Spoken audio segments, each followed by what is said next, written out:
برادران ملت، السلام علیکم ورحمۃ اللہ تعالی وبرکاتہ۔ لک الحمد یا اللہ والصلاۃ والسلام علیک یا رسول اللہ وعلی آلک واصحابک سیدی یا حبیب اللہ۔ اما بعد فاعوذ باللہ من الشیطان الرجیم، بسم اللہ الرحمن الرحیم۔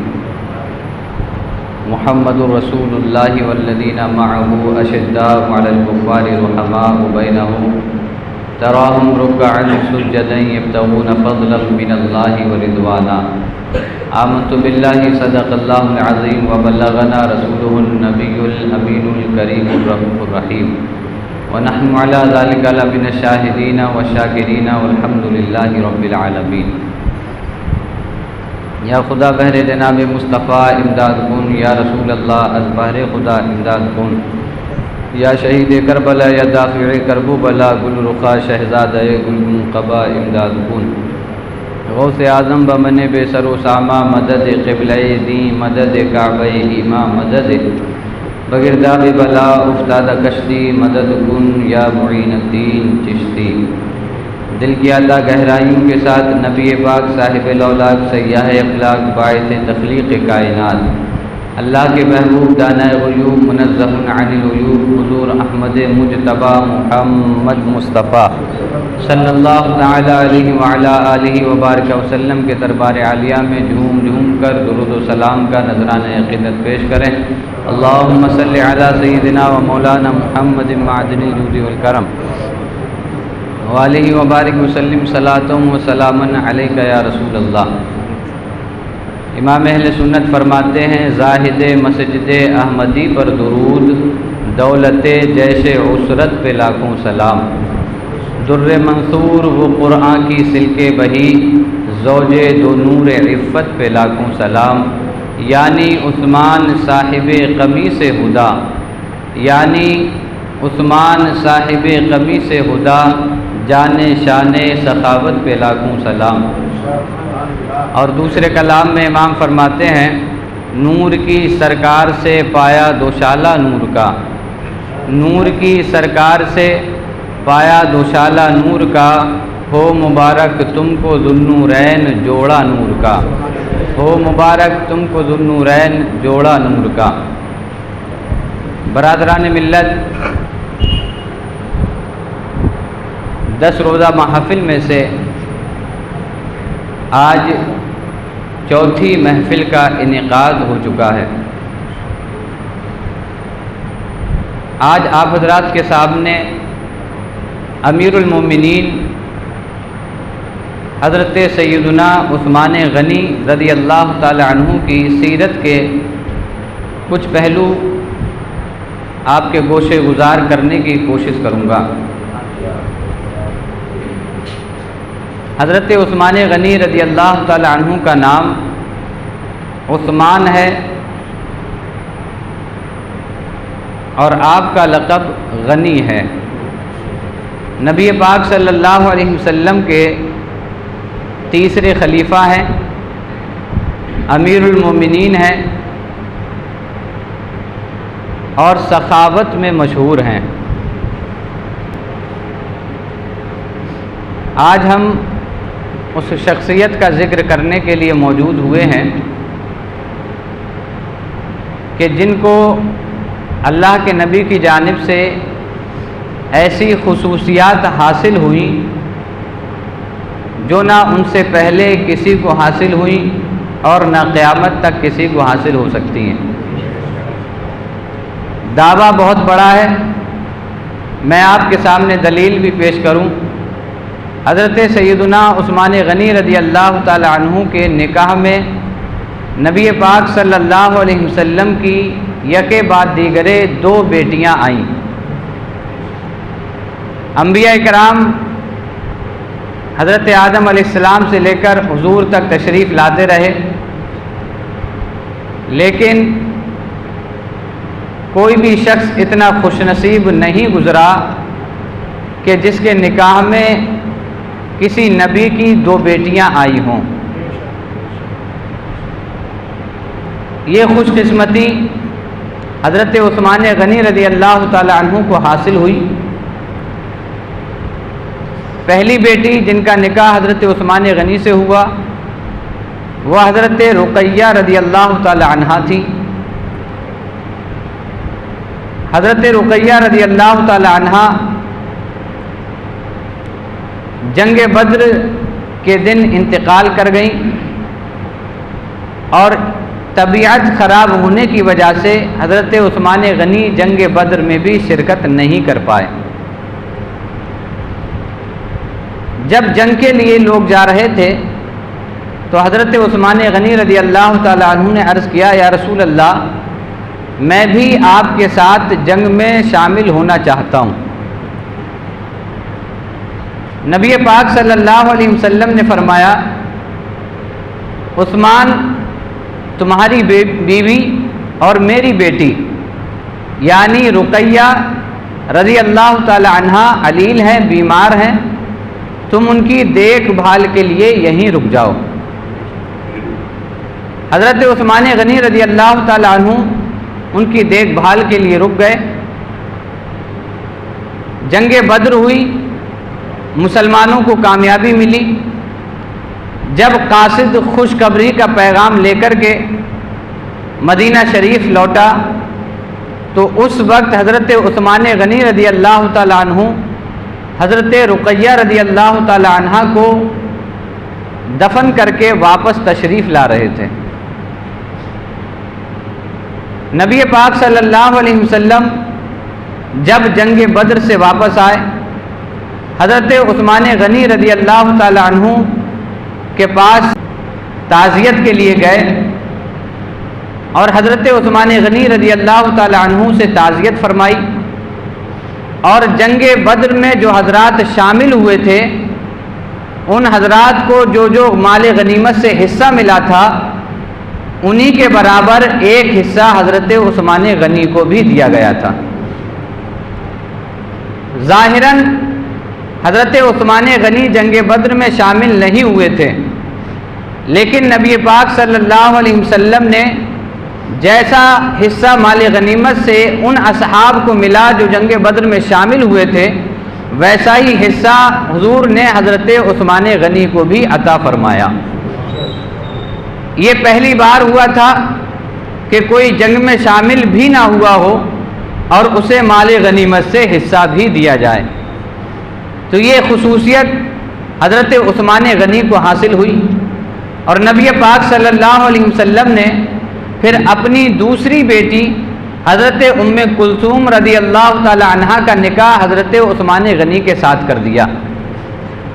نبی پاک صلی اللہ علیہ وسلم نے فرمایا کہ اگر میری 40 بیٹیاں بھی ہوتی تو میں یکے بعد دیگرے سب کو عثمان کے نکاح میں دے دیتا۔ حضرت عثمان غنی رضی اللہ تعالی عنہ نے نبی پاک کی 2 بیٹیوں سے یکے بعد دیگرے نکاح کیا، اسی لیے آپ کو ذوالنورین کہا جاتا ہے، یعنی 2 نور والے۔ اب امام کا شعر پڑھے، نور کی سرکار سے پایا دوشالہ نور کا، ہو مبارک تم کو ذوالنورین جوڑا نور کا۔ اب یہ شعر آپ کے ذہن میں اتر گیا کہ حضرت عثمان غنی کو ذوالنورین اس لیے کہا جاتا ہے کہ ان کے نکاح میں حضور کی 2 بیٹیاں تشریف لائی تھیں، اور نور اسی وجہ سے کہا جاتا ہے کہ حضور کی آل نور ہے۔ امام کو پھر پڑھ لیں، تیری نسل پاک میں ہے بچہ بچہ نور کا، تو ہے عین نور تیرا سب گھرانہ نور کا۔ نبی پاک صلی اللہ علیہ وسلم کی دونوں بیٹیاں نور تھیں، تو نور حضرت عثمان غنی کے نکاح میں آئیں، تو اسی لیے حضرت عثمان غنی کو ذوالنورین کہا گیا، یعنی 2 نور والے۔ حضرت عثمان غنی رضی اللہ تعالی عنہ کو اس زمین کے پردے پر یہ ایسی خصوصیت حاصل ہوئی کہ انبیاء تو اور بھی آئے، ان کی اولادیں بھی ہوئیں، لیکن کسی شخص کے نکاح میں کسی نبی کی 2 بیٹیاں نہیں آئیں۔ یہ فضیلت صرف حضرت عثمان غنی کو ہی حاصل ہوئی۔ آپ ان کی عظمت کا اندازہ لگا سکتے ہیں کہ ان کی عزت، ان کا وقار اور ان کی اہمیت، ان کی عظمت حضور کی نگاہ مبارک میں کیسی تھی کہ حضور نے فرمایا کہ اگر میری 40 بیٹیاں بھی ہوتی تو میں یکے بعد دیگرے عثمان کے نکاح میں دے دیتا۔ حضرت عثمان غنی رضی اللہ تعالیٰ عنہ سخاوت میں مشہور ہے، اور جب حضرت عثمان غنی کا نام آتا ہے تو سخاوت ذہن میں خود بخود آ جاتی ہے، کیونکہ یہ وہ نام ہے کہ جب بھی اسلام کو ضرورت پڑی، جب بھی اسلام کے لیے کسی کام میں خرچ کرنے کی ضرورت پڑی تو آگے آگے حضرت عثمان غنی نظر آتے تھے۔ ایک مرتبہ جیش عسرہ کے وقت، جنگ تبوک کے وقت، نبی پاک صلی اللہ علیہ وسلم نے اپنے صحابہ کو ترغیب دلائی کہ تنگ دستی کا زمانہ ہے، ہمارے پاس کچھ نہیں ہے لیکن ہمیں جنگ کی تیاری بھی کرنا ہے۔ حضور نے جب صحابہ سے یہ بات کہی تو حضرت عثمان غنی رضی اللہ تعالیٰ عنہ کھڑے ہوئے، عرض کیا یا رسول اللہ میں 100 اونٹ ماں ساز و سامان کے آپ کی خدمت میں پیش کرتا ہوں۔ اس زمانے میں 100 اونٹ پیش کرنا کوئی معمولی بات نہیں، بلکہ 100 اونٹ کا مالک ہونا بہت بڑے مالدار ہونے کی نشانی ہے۔ حضرت عثمان غنی رضی اللہ تعالیٰ عنہ نے 100 اونٹ حضور کی خدمت میں پیش کر دیے۔ نبی پاک صلی اللہ علیہ وسلم کھڑے ہوئے، پھر صحابہ کو ترغیب دلائی، میرے صحابہ جنگ کا موقع ہے، ہمیں جنگ کی تیاری کرنی ہے، تم میں سے ہے کوئی جو جنگ کے لیے مدد کرے؟ حضرت عثمان غنی پھر کھڑے ہوئے، عرض کیا یا رسول اللہ میں 200 اونٹ ماں ساز و سامان کے آپ کی خدمت میں پیش کرتا ہوں۔ حضور نے پھر ترغیب دلائی، پھر صحابہ سے کہا کہ تم میں سے ہے کوئی جو مدد کرے جنگ کی تیاری میں؟ تو حضرت عثمان غنی کھڑے ہوئے، عرض کیا یا رسول اللہ 300 اونٹ ماں ساز و سامان کے آپ کی خدمت میں پیش کرتا ہوں۔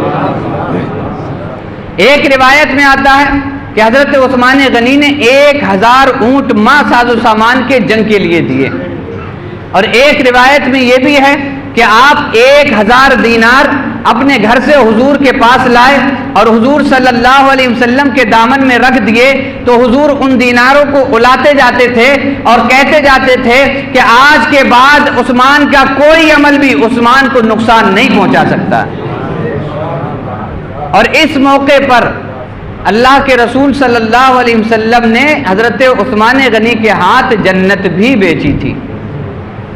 حضرت عثمان غنی خریدار جنت بھی ہیں، خریدنے والا حضرت عثمان غنی، بیچنے والا رسول اللہ، اور بیچے گا وہ جس کے پاس ہو، بیچے گا وہ جس کے ہاتھ میں اختیار ہو۔ آپ وہ چیز بیچ سکتے ہیں جو آپ کے پاس ہو، آپ وہ چیز بیچ سکتے ہیں جس کے آپ مالک ہوں۔ معلوم یہ ہوا کہ جنت بیچنے والے کے اختیار میں جنت ہے، تبھی تو جنت بیچی جا رہی ہے۔ آئے وہ لوگ دیکھیں جو کہتے ہیں کہ نبی کو اختیار نہیں، نبی کچھ کر سکتے نہیں، وہ دنیا کی بات کو چھوڑو، وہ اللہ کی بنائی ہوئی جنت بھی بیچ دیا کرتے ہیں۔ اللہ نے انہیں ایسا اختیار دیا ہے کہ وہ جنت بھی بیچتے ہیں۔ تو خریدار جنت کون ہے؟ حضرت عثمان غنی۔ حضرت عثمان غنی رضی اللہ تعالیٰ عنہ نے اس موقع پر جنت خریدی، اور ایک موقع تھا بیر روما خریدنے کا۔ جب مسلمان مکہ سے ہجرت کر کے مدینہ شریف تشریف لائے تو ایک کنواں تھا جس کا یہودی مالک تھا، اور وہ تقریباً 4 کلومیٹر کے فاصلے پر مدینہ شہر سے تھا۔ اس کنویں کا پانی میٹھا تھا، اس کے علاوہ جتنے کنویں تھے سب کا پانی نمکین تھا۔ اس ایک کنویں کا پانی میٹھا تھا، مسلمان وہیں سے پانی لیا کرتے تھے اور اپنی گزر بسر کیا کرتے تھے۔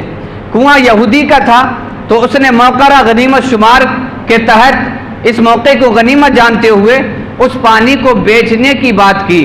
مسلمانوں سے کہا کہ تم یہ پانی لے جاتے ہو، آج سے یہ پانی میں بیچوں گا اور تمہیں تبھی ملے گا جب تم اس کی قیمت ادا کرو گے۔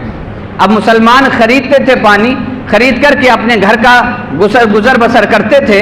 حضرت عثمان غنی رضی اللہ تعالیٰ عنہ بیٹھے ہوئے تھے، نبی پاک صلی اللہ علیہ وسلم نے صحابہ اکرام کے سامنے اس بات کا تذکرہ کیا کہ میرے صحابہ، مدینے کے پاس میں صرف ایک کنواں ہے جس کا پانی میٹھا ہے، اس کے علاوہ جتنے کنویں سب کا نمکین ہے، اسی سے مسلمانوں کا گزر بسر ہوتا ہے، تم میں ہے کوئی جو وہ کنواں خرید لے؟ حضرت عثمان غنی کھڑے ہوئے، کہا یا رسول اللہ میں وہ کنواں خریدوں گا، لیکن ایک شرط ہے۔ کہا شرط کیا ہے؟ کہا رسول اللہ شرط یہ ہے کہ اس کنویں کے بدلے میں مجھے جنت چاہیے۔ سوال کرنے والا بھی تو ہو، اور سوال کرنے والا بھی بتا رہا ہے کہ دینے والے کو اتنا اختیار ہے کہ وہ دے سکتا ہے۔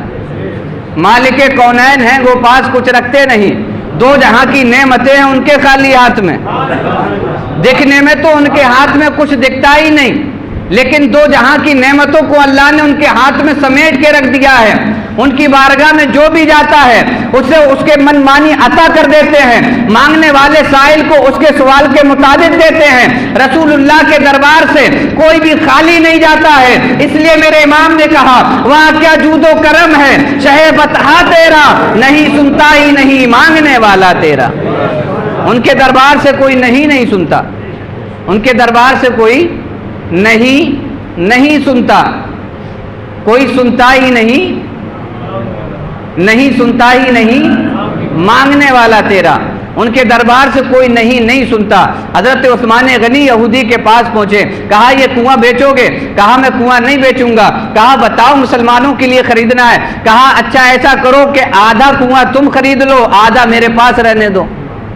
اب کنواں تو ایک ہی تھا، آدھا کر کے تھوڑے لے جاتے اسے مدینے میں۔ تو طے یہ ہوا کہ ایک دن یہودی پانی بھریں گے اور ایک دن مسلمان پانی بھریں گے۔ حضرت عثمان غنی نے 12,000 درہم میں آدھے کنویں کو خرید لیا، مسلمانوں کے لیے وقف کر دیا۔ ایک دن آتا یہودی اس سے پانی بھرتے، ایک دن آتا مسلمان اس سے پانی بھرتے۔ اب مسلمانوں کا یہ روش بن گئی کہ جس دن مسلمانوں کی باری ہوتی مسلمان اس دن 2 دن کا پانی بھر لیتے۔ ایک دن طے ہوا تھا کہ ایک دن مسلمان بھریں گے ایک دن یہودی بھریں گے، لیکن مسلمانوں کا جس دن آتا تھا اس دن مسلمان 2 دن کا بھر لیتے تھے۔ آج بھی ڈبل حصہ لیتے ہیں، آج بھی شینی نہیں بٹے تو کوشش کرتے ہیں کہ ڈبل حصہ مل جائے۔ تو یہ مسلمانوں کی عادت پرانی ہے، ایک دن میں 2 دن کا پانی بھر لیتے تھے۔ حضرت عثمان غنی کے خریدے ہوئے کنویں سے ایک دن میں 2 دن کا پانی بھر لیا۔ اب یہودی پریشان کہ میں تو جس دن یہودی بھرتے ہیں اس دن میرا پانی بکتا ہی نہیں ہے، زیادہ صرف یہودی خریدتے ہیں، مسلمان تو مجھ سے خریدتے ہی نہیں کیونکہ یہ 2 دن کا پہلے بھر کے لے جاتے ہیں۔ اب یہ پریشان ہوا، اس نے حضرت عثمان غنی کو بلایا، کہا آپ تشریف لائیں، بات کرنی ہے۔ حضرت عثمان غنی پہنچے، کہا کیا بات ہے؟ کہا ایسا کرو میں کنواں جتنا بچا ہے اتنا بھی بیچنا چاہتا ہوں، جتنا کنواں بچا ہے اتنا بھی بیچنا چاہتا ہوں۔ حضرت عثمان غنی نے کہا بتاؤ کتنی قیمت چاہیے؟ حضرت عثمان غنی نے اس کی 8,000 درہم قیمت دے دی اور پورا کنواں مسلمانوں کے لیے وقف کر دیا۔ آج بھی آپ جا کے دیکھیں گے حضرت عثمان غنی کے نام سے آج بھی وہ کنواں چل رہا ہے۔ حضرت عثمان غنی کے لیے ثواب جاریہ ہے وہ کنواں، آج بھی اس کنویں کا پانی جاری و ساری ہے، اور حضرت عثمان غنی کے نام سے وہ کنواں مشہور ہے، بیر عثمان غنی کے نام سے مشہور ہے۔ تو یہ حضرت عثمان غنی رضی اللہ تعالیٰ عنہ جنہوں نے 2 مرتبہ حضور سے جنت خریدی اور 1 مرتبہ حضور نے خود جنت دی۔ عشرہ مبشرہ کو جب جنت دی تو اسی میں حضرت عثمان غنی کو بھی حضور نے فرمایا کہ عثمان جنتی ہیں، عثمان جنتی ہیں۔ تو حضرت عثمان غنی نے 2 بار خریدی، ایک بار حضور کے زبان مبارک سے خود سنی کہ عثمان جنتی ہیں۔ ہم ذکر کر رہے ہیں ایسے شخص کا جسے 3 بار جنت زمین پہ مل چکی ہے، امید ہے کہ انہیں 3 بار مل چکی ہے، ان کے صدقے میں ہمیں 1 بار ملی جائے گی انشاءاللہ۔ ان کے صدقے میں 1 بار تو ضرور ملے گی، کیونکہ ہم ان کا ذکر کر رہے ہیں، اور صحابہ کا ذکر کرنا یہ رسول اللہ کو خوش کرتا ہے۔ جب ہمارے آقا خوش ہو جائیں گے تو انشاءاللہ ہمارا ٹھکانہ بھی جنت بن جائے گی انشاءاللہ۔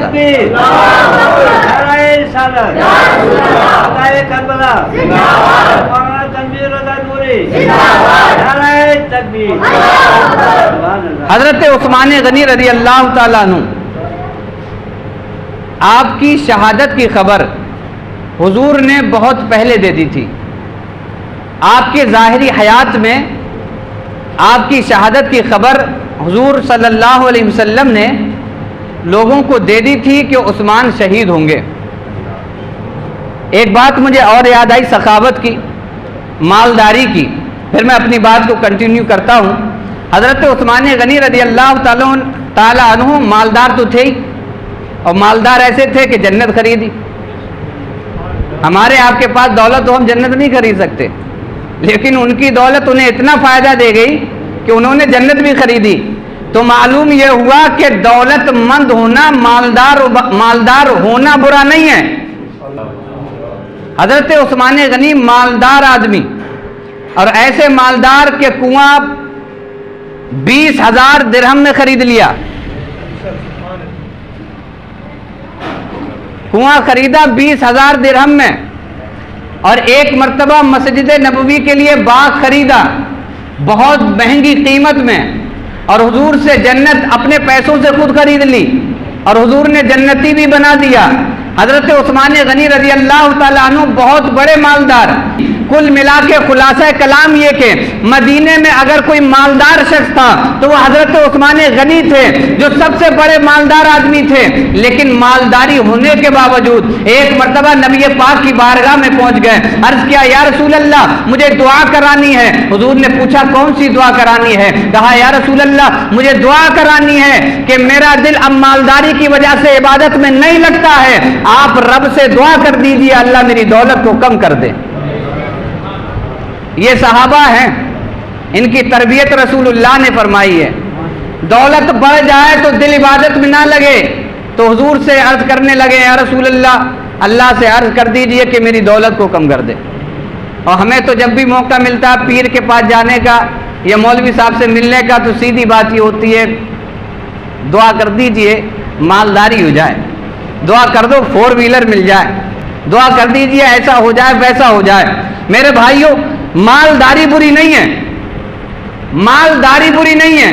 حضرت عثمان غنی مالدار بھی تھے، لیکن ان کی مالداری نے انہیں اتنا فائدہ دیا کہ انہوں نے 2 مرتبہ جنت اپنے پیسوں سے خرید لی. تو معلوم یہ ہوا کہ مالداری بری نہیں ہے، برا یہ ہے کہ آپ اپنے پیسوں کو برے کام میں خرچ کریں. مالداری اچھی اس وقت ہے جب آپ اپنے پیسوں کو اچھے کام میں خرچ کریں گے، تو وہ مالداری آپ کو فائدہ بھی دے گی، وہ مالداری آپ کو فائدہ بھی دے گی. اللہ تعالیٰ ایسا مالدار ہم سب کو بنا دے تاکہ ہماری مالداری سے اسلام کو تقویت ملے، مسلمانوں کو غلبہ ملے. مالداری بری نہیں، مالدار ہونا چاہیے. حضرت عثمان غنی رضی اللہ تعالیٰ عنہ نے عرض کیا یا رسول اللہ سے دعا کر دیجئے کہ میری مالداری کم ہو جائے، میری دولت کم ہو جائے. نبی پاک صلی اللہ علیہ وسلم نے ہاتھ مبارک اٹھائے، اللہ تبارک و تعالیٰ سے دعا کرنا ہی چاہتے تھے کہ اتنے میں جبریل امین حاضر ہوئے. عرض کیا یا رسول اللہ دعا مت کرنا. حضور نے ارشاد فرمایا جبرائیل دعا کیوں نہ کی جائے، حضرت عثمان غنی دعا کروانے آئے ہیں تو میں دعا کر رہا ہوں. حضرت جبریل نے عرض کیا یا رسول اللہ دعا مت کرنا، کیونکہ اللہ نے فرمایا ہے عثمان کی دولت اس وقت تک کم نہیں کی جائے گی جب تک یہ اللہ کی راہ میں خرچ کرتے رہیں. اور وہ حضرت عثمان غنی تھے، اللہ کی راہ میں خرچ کرنا بند نہیں کرتے، دولت کم ہونا بند نہیں ہوتی. تو اس لیے اللہ نے روک دیا محبوب تمہاری دعا کی تو شانی الگ ہے. اگر دعا زبان سے نکلے تو اجابت کا صحرا عنایت کو جوڑا، دلہن بن کے نکلی دعائے محمد، اجابت نے جھک کر گلے سے لگایا بڑی ناز سے جب دعائے محمد. تمہاری دعا کا تو عالم یہ تمہاری زبان سے نکلے تو رب تمہارا قبول کر لیتا ہے. اس لیے تم دعا مت کرنا، تم دعا کرو گے تو دولت کم کرنا پڑے گی، اور دولت کم ہم نہیں کر سکتے کیونکہ عثمان ہماری راہ میں خرچ بہت کرتے ہیں. تو یہاں سے ایک فارمولہ بھی مل گیا کہ اگر آپ کو اپنی دولت میں برکت چاہیے، دولت کو روکنا ہے، تو اس دولت میں سے اللہ کی راہ میں خرچ کیجیے، اس دولت میں سے اللہ کی راہ میں خرچ کیجیے. اللہ کی راہ میں جتنا آپ پیسہ خرچ کریں گے اللہ اس کا ڈبل ٹبل کر کے تمہیں پھر سے عطا فرما دے گا. حضرت عثمان غنی رضی اللہ تعالیٰ عنہ حضور صلی اللہ علیہ وسلم کے ساتھ تھے، حضرت صدیق اکبر تھے، حضرت عمر فاروق اعظم، اور حضور صلی اللہ علیہ وسلم احد پہاڑ کے اوپر چڑھے، نبی پاک صلی اللہ علیہ وسلم کے قدموں کا بوسہ لے کے، صحابہ اکرام کا بوسہ لینے کے بعد احد پہاڑ مچلنے لگا، احد پہاڑ مچلنے لگا، خوشی منانے لگا کہ آج مجھ پہ نبی تشریف لائے ہیں، آج مجھ پہ صدیق تشریف لائے ہیں، آج عثمان و عمر تشریف لائے ہیں۔ جب پہاڑ مچلنے لگا، جوش خوشی میں ہلنے لگا، تو حضور نے فرمایا اثبت احد، اے احد پہاڑ رک جا، دیکھ ایک تیرے اوپر نبی ہے، ایک صدیق ہے، اور دو شہید تیرے اوپر جمع ہے۔ یہاں حضور نے حضرت عثمان غنی کی شہادت کی خبر دے دی۔ کیا فرمایا؟ ایک نبی ہے، ایک صدیق ہے، دو شہید ہیں۔ یعنی حضور کو پہلے ہی خبر تھی کہ عثمان غنی شہید کر دیے جائیں گے۔ اور ایک حدیث پاک میں حضور نے فرمایا کہ ایک زمانہ فتنوں کا آئے گا جس میں اگر کوئی فتنوں سے بچے گا تو وہ عثمان غنی ہوگا۔ ایک مرتبہ حضور منبر پہ وعظ فرما رہے تھے اور حضور نے ارشاد فرمایا کہ ایک زمانہ فتنوں کا آنے والا ہے، اس میں ایک ہی شخص محفوظ رہے گا۔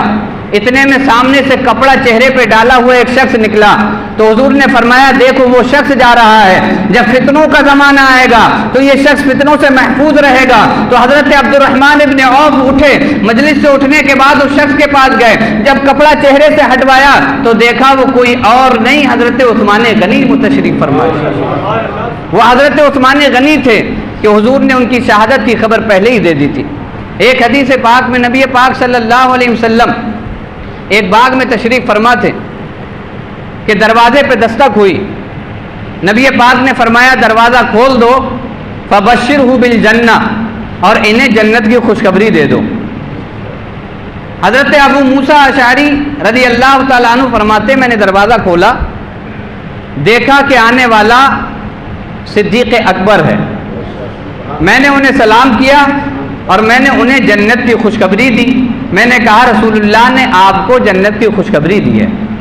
حضرت صدیق اکبر نے اللہ کا شکر ادا کیا اور اندر چلے گئے۔ حضرت ابو موسیٰ اشعری رضی اللہ تعالیٰ عنہ فرماتے ہیں تھوڑی دیر کے بعد باغ کے دروازے پر پھر سے دستک ہوئی، پھر دروازہ کھولنے کے لیے میں چلا تو حضور نے فرمایا جاؤ دروازہ کھولو، فبشرہ بالجنہ، اور آنے والے کو جنت کی خوشخبری بھی سنا دو۔ حضرت ابو موسیٰ اشعری فرماتے دروازہ کھولا، میں نے دیکھا آنے والا کوئی اور نہیں بلکہ عمر فاروق اعظم ہے۔ میں نے سلام کیا، میں نے انہیں جنت کی خوشخبری بھی سنائی، تو انہوں نے اللہ کا شکر ادا کیا اور حضور کے پاس چلے گئے۔ تھوڑی دیر کے بعد پھر سے دستک ہوئی، حضرت ابو موسیٰ اشعری فرماتے ہیں حضور نے فرمایا جاؤ دروازہ کھول دو اور انہیں جنت کی خوشخبری دے دو ان مصیبتوں پر جو انہیں بلوایوں کی طرف سے پہنچیں گی، اور کوئی غیب کیا تم سے نہا ہو بھلا، جب نہ خدا ہی چھپا تم پہ کروڑوں درود۔ یہ سانحہ ابھی ہوا نہیں ہے، حضرت عثمان غنی کو شہید ابھی کیا نہیں ہے، ابھی حضرت عثمان غنی خلیفہ نہیں بنے ہیں بلکہ حضور کی ظاہری حیات میں تشریف فرما ہے۔ تب حضور فرما رہے ہیں کہ عثمان کو جنت کی بشارت دے دو ان مصیبتوں پر جو انہیں پہنچنے والی ہیں۔ حضرت عثمان غنی رضی اللہ تعالیٰ عنہ کو یہ بشارت ملی، اللہ کا شکر ادا کیا اور دعا کی مولا جب فتنے ہوں تو عثمان کو محفوظ رکھنا۔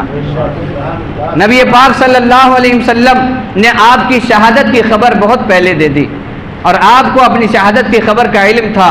حضور نے فرما دیا تھا عثمان جب فتنے اٹھیں تو تم ثابت قدم رہنا اور خلافت کو چھوڑنا مت۔ حضرت عثمان غنی رضی اللہ تعالیٰ عنہ جب خلیفہ بنے، مصر میں آپ نے گورنر متعین کیا جس کا نام تھا عبداللہ ابن سرا۔ یہ گورنر تھوڑا سخت مزاج کا تھا اور حضرت عثمان غنی رضی اللہ تعالی عنہ نے ان کو مصر کا گورنر بنایا تھا۔ مصر کے لوگوں نے ان کی بہت سی شکایتیں جمع کر لی اور 7 افراد مصر سے چلے حضرت عثمان غنی رضی اللہ تعالی عنہ کے پاس آئے اور عبداللہ ابن سرا کی 7 شکایتیں کی۔ پہلی شکایت یہ تھی کہ عبداللہ ابن سرا کے حکم پر ہمارے ایک شخص کو ناحق قتل کیا گیا ہے۔ دوسری شکایتیں یہ تھی کہ یہ ہمیں ستاتے بہت ہیں، ہم پہ پریشر بہت بناتے ہیں اور ہر کام اپنی مرضی کا کرتے ہیں، عوام کے نفع کا کوئی کام نہیں کرتے۔ حضرت عثمان غنی رضی اللہ تعالیٰ عنہ کو جب یہ شکایتیں ملی تو آپ نے ان 7 لوگوں سے کہا جو مصر سے آئے تھے گورنر کی شکایت کرنے کے لیے، آپ نے ان سے کہا ایسا کرو تم جسے چاہو اپنا گورنر چن لو، میں مصر کا اسی کو گورنر بنا دوں گا۔ حضرت محمد ابن ابو بکر، حضرت ابو بکر صدیق اکبر رضی اللہ تعالیٰ عنہ کے بیٹے حضرت محمد کو ان 7 لوگوں نے چن لیا، کہا ہم ان کو اپنا گورنر بناتے ہیں۔ حضرت عثمان غنی رضی اللہ تعالیٰ عنہ نے ان کو کہا ٹھیک ہے میں مصر کا انہی کو گورنر بنا دیتا ہوں اور تم لوگ ان کے ساتھ چلے جاؤ۔ اب محمد ابن ابو بکر کے ساتھ 7 افراد مصر کے تھے اور بہت سے انصار و مہاجرین مدینے کے تھے جو ساتھ میں چلے۔ قافلہ جب تیسری منزل پر پہنچا تو پیچھے سے ایک کالا غلام ساڈنی پر آتے ہوئے بہت تیزی کے ساتھ دکھائی دیا۔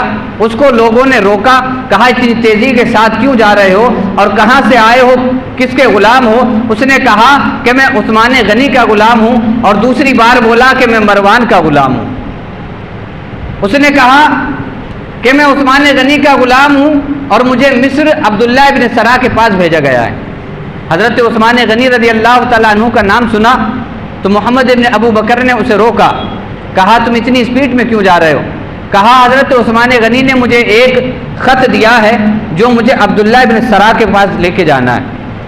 حضرت محمد ابن ابو بکر نے وہ خط اس کا ڈھونڈا تو خشک مشک کے اندر وہ خط نکلا، اسے نکالا اور جب اس کو پڑھا تو آنکھیں پھٹی کی پھٹی رہ گئیں۔ اس میں لکھا تھا کہ یہ خط محمد عبداللہ ابن سرا کو دینا جو مصر کا گورنر ہے، اور اس سے کہنا جو لوگ تیری شکایت کرنے کے لیے آئے ہیں ان سب کو قتل کر دے، ان سب کو قتل کر دے۔ محمد ابن ابو بکر نے جب یہ خط پڑھا تو معزز لوگوں کی اس پہ مہر لگوائی اور وہ خط اپنے ساتھ لے کے کہا اب ہم مصر نہیں جائیں گے، اب ہم مدینہ واپس جائیں گے۔ جب یہ قافلہ مدینہ واپس آیا حضرت عثمان غنی رضی اللہ تعالیٰ عنہ کو وہ خط دکھایا گیا۔ حضرت علی بھی موجود تھے، حضرت عبد الرحمن ابن عوف بھی موجود تھے، حضرت زبیر، حضرت طلحہ، حضرت سعید بن زید بھی موجود تھے۔ جب ان لوگوں کی موجودگی میں وہ خط دکھایا گیا حضرت علی نے کہا یہ اونٹنی تمہاری ہے؟ حضرت عثمان نے کہا ہاں یہ اونٹنی میری ہے۔ کہا یہ غلام تمہارا ہے؟ کہا یہ غلام بھی میرا ہے۔ کہا یہ خط تمہارا ہے؟ کہا یہ خط میرا نہیں ہے۔ حضرت عثمان غنی نے کیا کہا؟ یہ خط میرا نہیں ہے۔ یہاں سے فتنے کی شروعات ہوئی تھی، یہاں سے ایک سازش رچی گئی تھی جو حضرت عثمان غنی کی شہادت کا سبب بنی۔ حضرت عثمان غنی نے کہا یہ خط میرا نہیں ہے۔ کہا پھر کس کا ہے؟ کہا مجھے نہیں معلوم یہ خط کس کا ہے، البتہ اونٹنی بھی میری ہے اور غلام بھی میرا ہے، لیکن خط میرا نہیں ہے۔ حضرت علی رضی اللہ تعالیٰ عنہ اور دیگر صحابہ کرام وہاں سے واپس چلے، اپنے اپنے گھر پہنچ گئے، لیکن محمد ابن ابو بکر اور جو لوگ مصر سے 7 افراد آئے ہوئے تھے انہوں نے اور دیگر اور لوگوں نے جو حضرت عثمان غنی کے مخالفین میں سے تھے ان سب نے حضرت عثمان غنی کے گھر کا گھیراؤ کر لیا۔ حضرت عثمان غنی کے گھر کو گھیر لیا اور گھیرنے کے بعد انہوں نے بابیلا مچانا شروع کر دیا کہ اگر ہمیں نہیں بتایا گیا یہ خط کس کا لکھا ہوا ہے تو ہم حضرت عثمان غنی کو گھر سے نکلنے نہیں دیں گے۔ کچھ لوگوں نے اندازہ لگایا کہ یہ خط کی تحریر مروان کی لگتی ہے، اور یہ مروان کون تھا؟ حضرت عثمان غنی کا غلام۔ کہا مروان کی تحریر لگتی ہے تو کچھ لوگوں نے کہا امیر المومنین آپ کی تحریر یہ نہیں ہے لیکن آپ کے غلام مروان کی تحریر ہے، آپ اسے ہمارے قبضے میں دے دیں، ہم اسے قتل کریں گے۔ حضرت عثمان غنی نے کہا میں مروان کو نہیں دے سکتا کیونکہ یہ صرف تحریر ہے، آپ کے پاس کوئی پکا ثبوت نہیں ہے، اور تحریر دوسری تحریر سے مشابہ ہوتی ہے، رائٹنگ دوسری رائٹنگ سے مشابہ ہوتی ہے، کچھ رائٹنگیں ایک سی لگا کرتی ہیں۔ تو حضرت عثمان غنی نے اسی شک و شبہ کی بنا پر مروان کو ان کے قبضے میں نہیں دیا، لیکن بات آگے بڑھتی رہی۔ یہ محاصرہ 40 دن تک حضرت عثمان غنی کے گھر کا گھیراؤ 40 دن تک رہا۔ اسی بیچ حضرت عثمان غنی پہ پانی بھی بند کر دیا گیا۔ حضرت عثمان غنی ایک دن چھت پر چڑھے اور کہا اے لوگوں کیا تم میں علی ہیں؟ تو کسی نے کہا ہم میں علی موجود نہیں ہے۔ کہا تم میں عبد الرحمن ابن عوف ہیں؟ کہا عبد الرحمن ابن عوف بھی نہیں ہے۔ کہا زید ہیں؟ کہا زید بھی نہیں ہے۔ تو کہا ایسا کرو کسی کو بھیج کر علی کے پاس خبر بھجوا دو کہ عثمان کے لیے پانی کا انتظام کر دیں۔ آپ اندازہ کریں حضرت عثمان غنی پہ 40 دن کا محاصرہ کیا گیا اور اسی بیچ پانی کو بھی بند کر دیا گیا۔ حضرت عثمان غنی رضی اللہ تعالیٰ عنہ نے کہا کہ حضرت علی کو خبر کر دو کہ پانی کا انتظام کر دیں۔ حضرت علی نے 2-3 مشکوں میں پانی بھروایا اور اپنے غلاموں کے ذریعے حضرت عثمان غنی کے گھر بھیجا، لیکن پانی بہت بمشکل پہنچ پایا کیونکہ جو باہر لوگ کھڑے تھے، جو بلوائی تھے، جو حضرت عثمان غنی کے مخالفین اور دشمنوں میں سے تھے، انہوں نے تیر برسانا شروع کر دیے۔ جو غلام مشکیں لے کے جا رہے تھے وہ زخمی بھی ہو گئے اور ان میں سے ایک تیر حضرت حسن کو بھی لگا۔ حضرت علی رضی اللہ تعالیٰ عنہ نے امیر المومنین حضرت عثمان غنی کی حفاظت کے لیے اپنے دونوں بیٹے حضرت حسن اور امام حسین کو وہیں کھڑا کر دیا تھا۔ کہا امیر المومنین کی حفاظت کرنا ہے، کیونکہ باہر بہت شور و غوغا مچ رہا تھا، باہر لوگ تیر کمان تلواروں کے ساتھ موجود تھے۔ حضرت عثمان غنی رضی اللہ تعالیٰ عنہ کے پاس وہ پانی پہنچا، آپ نے پیا، اللہ کا شکر ادا کیا۔ پھر تھوڑے دن ایسے ہی گزر گئے کہ لوگ محاصرہ کرے بیٹھے رہے اور حضرت عثمان غنی سے کہتے رہے کہ یا تو آپ ہمارے قبضے میں اپنے آپ کو دے دیجئے یا پھر مروان کو ہمارے ہاتھوں میں دیجئے تاکہ ہم اسے قتل کر کے اپنا صلہ واپس لے لیں، اپنا اس نے ہمیں خط لکھا ہے ہم وہ خط کا اس سے بدلہ لے لیں۔ حضرت عثمان غنی نے نہ ہی اپنے آپ کو ان کے قبضے میں دیا اور نہ ہی مروان کو دیا، کیونکہ رائٹنگ دوسری رائٹنگ سے مشابہ ہوتی ہے، صرف شک کی بنا پر کسی کو قتل نہیں کیا جا سکتا۔ حضرت عثمان غنی سے کہا گیا کہ آپ ایسا کیجئے، اگر آپ اسے بھی ہمارے قبضے میں نہیں دیتے تو ایسا کیجئے کہ آپ خلافت چھوڑ دیجئے، آپ حکومت سے دستبردار ہو جائیے، ہم آپ سے کچھ نہیں کہیں گے۔ لیکن حضرت عثمان غنی نے حکومت کو نہیں چھوڑا، خلافت کو نہیں چھوڑا۔ نہیں چھوڑنے کی وجہ یہ تھی کہ حضور صلی اللہ علیہ وسلم نے حضرت عثمان غنی سے وصیت کی تھی کہ کیسے بھی حالات ہو جائیں تمہیں خلافت نہیں چھوڑنا ہے۔ حضرت عثمان غنی نے حضور کی وصیت پہ عمل کرتے ہوئے خلافت کو نہیں چھوڑا، لیکن ایک وقت ایسا آیا کہ جب باہر سے تیر چلائے گئے تو اندر جو حضرات موجود تھے ان کے بھی تیر لگے، اور ایک تیر حضرت عثمان غنی کی بیوی حضرت نائلہ کی بھی لگا اور وہ تیر ان کے لگا، وہ زخمی ہو گئی۔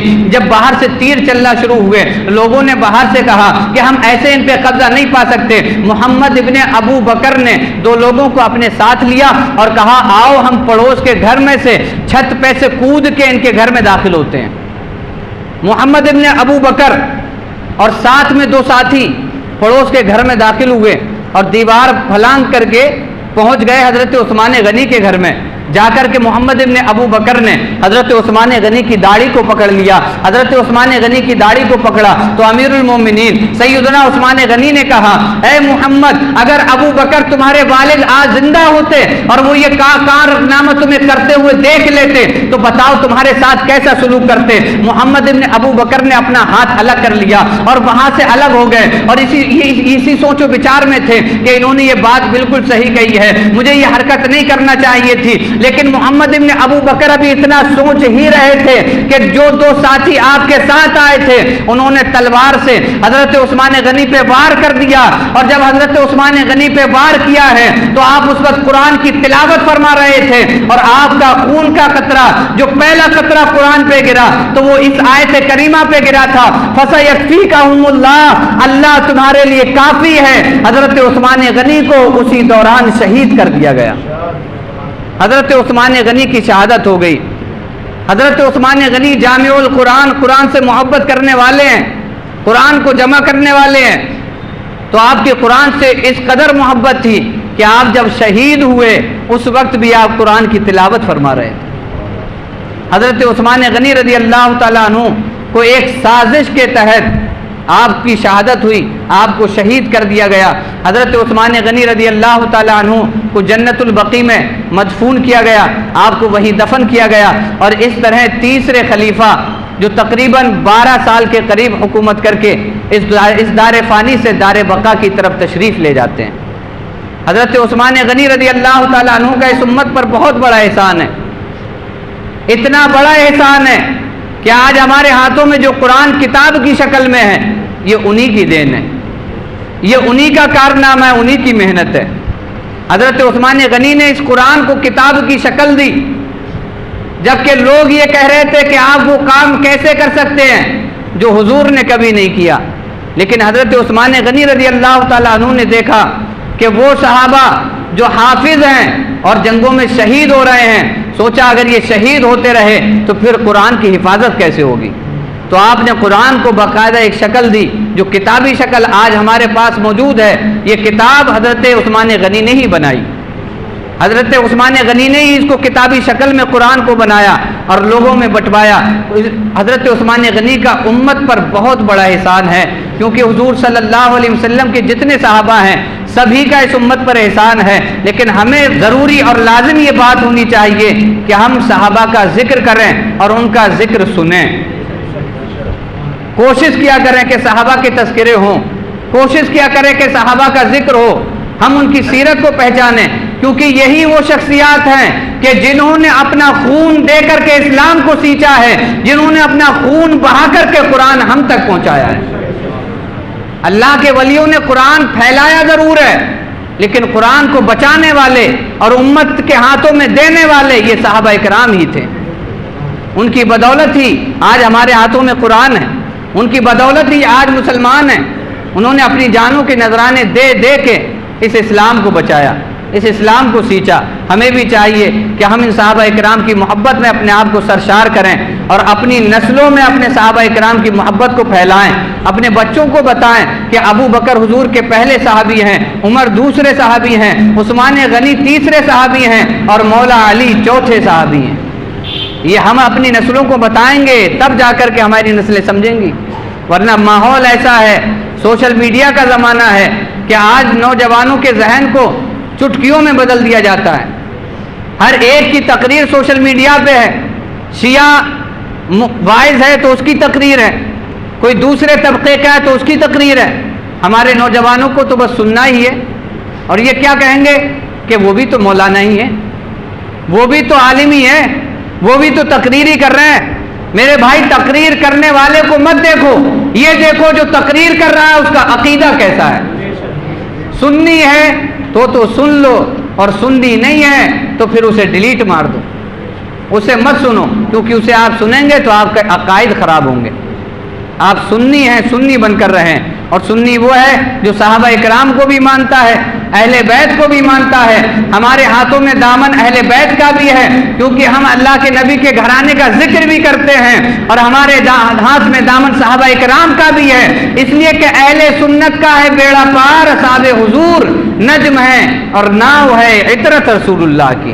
دونوں سے محبت کیجیے، دونوں کے دامنوں کو اپنے ہاتھ میں تھامے رہیے، کیونکہ پرفتن دور ہے، کب کون کیسے بہکا دے کسی کا نہیں پتا۔ ہر چوراہے تراہے پہ ایک ڈاکو ایمان کا بیٹھا ہے، ہر کوئی چاہتا ہے کہ میری مانی جائے، ہر کوئی چاہتا ہے میری مانی جائے، لیکن ہمیں ماننا کسی اور کی نہیں، ہمیں صرف اللہ کے رسول کی ماننا ہے، ان کے صحابہ کی ماننا ہے، ان کے اہل بیت کی ماننا ہے، کیونکہ آقا نے فرمایا میں تمہارے لیے صرف 2 چیزیں چھوڑے جا رہا ہوں، اگر ان 2 چیزوں کو مضبوطی سے تھام لو گے تو تمہارا ٹھکانہ جنت کنفرم بن جائے گا۔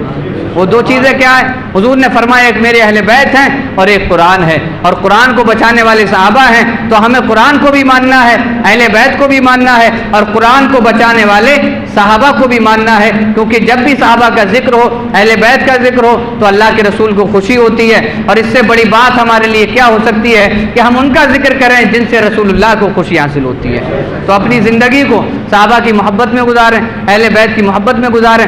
آج 3 صحابہ اکرام کا 3 خلفاء کا ذکر ذکر مکمل ہوا، اور کل سے انشاءاللہ چوتھے خلیفہ جو اہل بیت میں بھی شمار کیے جاتے ہیں یعنی حضرت علی رضی اللہ تعالیٰ عنہ کا ذکر ہوگا، اور انہی سے اہل بیت کا ذکر شروع ہو جائے گا۔ آپ حضرات سے گزارش ہے کہ اب تک جو آ رہے ہیں وہ تو آ ہی رہے ہیں، آپ بھی آتے رہیں اور دوسروں سے بھی کہیں کہ چلیں دیکھیں سنیں اور حضرات اہل بیت کا ذکر سنیں، ان کی محبت کو اپنے دل میں بیٹھائیں، کیونکہ حضور نے فرمایا ہے جس نے میرے اہل بیت سے محبت کی میں اسے جنت کی بشارت دیتا ہوں۔ جنت چاہیے تو اہل بیت کا ذکر کیجئے۔ اللہ تعالیٰ مجھے آپ کو عمل کی توفیق عطا فرمائے۔ باتیں کچھ اور بھی تم سے کرتے پر کہاں وار ہے کیا ہونا ہے، کیوں رضا کڑتے ہو ہنستے اٹھو جب وہ غفار ہے کیا ہونا ہے۔ وما علینا الا البلاغ۔ السلام علیکم۔